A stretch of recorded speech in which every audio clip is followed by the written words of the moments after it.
সুন্দৰ কণ্ঠৰ গৰাকী আমাৰ ধীৰাজ দত্ত তো এটা ধুনীয়া জুবিনৰ বৰ্তমান এটা ভাইৰেল এই হিয়া দিয়া নিয়াৰ হেৰিটো হৈ আছিল যে এই ভাইৰেল হামিংটো তো সেইটো হামিং এইবাৰ কোনে গাইছিল দেৱাগীত তো এইবাৰ গাব আমাৰ ধীৰাজ দত্ত এয়া চাই লওক নে শুনি লওক এয়া চাই লওক দিয়ক ও না না নে না না না না না না da da da na na na da le da da da re da da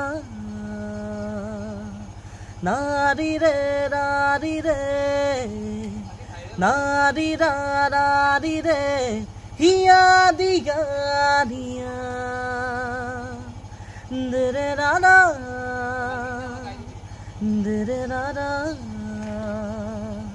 na di da da di de na di de da di de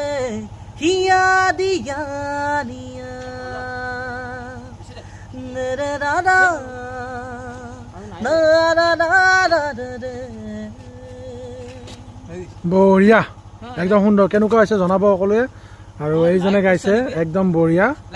তো আপোনালোকে শুনি কেনে কমেণ্টটো দিব কেনেকুৱা পাইছে